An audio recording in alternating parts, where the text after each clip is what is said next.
Thank you for tuning into our podcast. We are coming to you from South Hadley, Massachusetts. I'm your host, Carrie, and joining me is Holyoke's very own local historian and creator of the historical tours of Greater Holyoke, Robert Bonin. And he offers both public and private tours, as well as presentations of local canal systems, reservoirs, cemeteries, and churches, as well as various parks and streets in Holyoke, South Hadley, and Chicopee, Mass. Now you actually lead these tours and give these presentations yourself, is that correct? Yes, and I very much like giving athletic fields and park tours. And today he'll be educating us on Bonin Field. So tell us about the history of Bonin Field.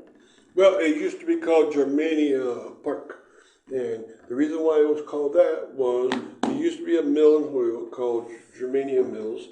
They made wool products, and they had two big woolen mills in Holyoke. One of them is now gone. Germania 1 was right where 391 came in, but Germania 2 is still there. Now, Germania Mill was such an early mill that it was under the law in Holyoke that any mill that came in 1871 or earlier had to provide worker homes for most of their mill workers.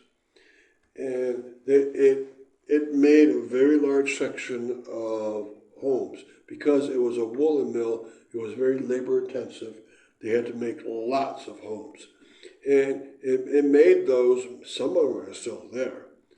It was one called, they nicknamed it the battleground or the battleship. Now, they made not only that, but also they gave to Holyoke a park. And they named it Germania Park, but it was a public park because they gave it for free to the city of Holyoke for the use of all people of Holyoke. Of course, it was in the area where their workers were, and so a lot of workers were put there. It's a rectangular shaped park.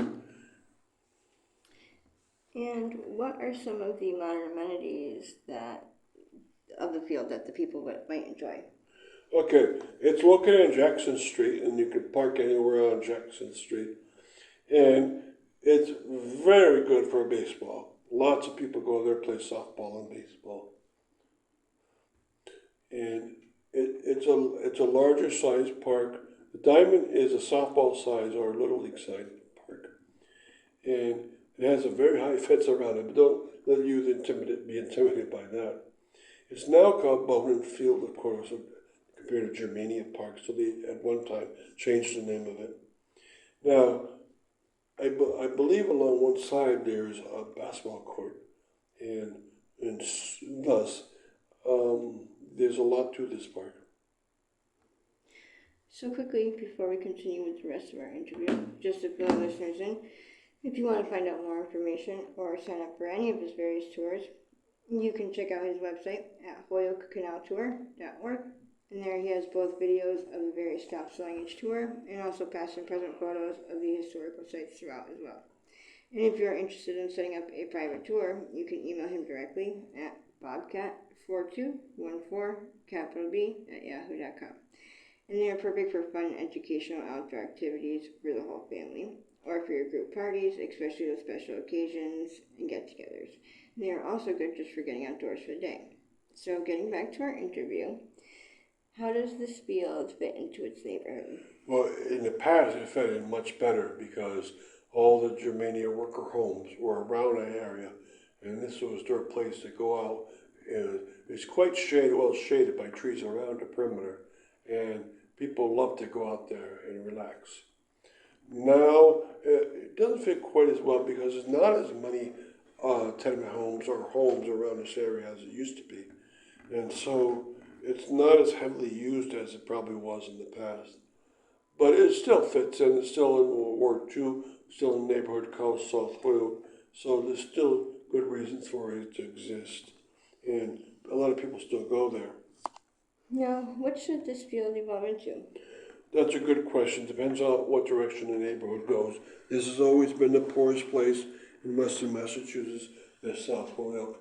And so for that reason, whatever's down there probably changes very quickly. Every other park down there has changed drastically, whether it was the Valley Arena or the Hamilton Street Park or other places or athletic places around this area. So this will probably change too with the times. It probably was used for football in the past. Now it's used for softball players. But who knows how society's going to change and what will happen to this park. Maybe it even might be swapped off with another park somewhere. It turns into a home and another park was built nearby. Who knows what will happen. Now, thank you, Robert, for educating us on your tours. And we want to thank our listeners for tuning in. And you can also tune into a large selection of our other podcasts and much more at his website. Again, that's holyokecanaltour.org. And again, you can email him directly for private tours or to inquire about anything else at bobcat4214, capital B, at yahoo.com. And be sure to keep an eye out for his upcoming 2024 season tours and more as they become available.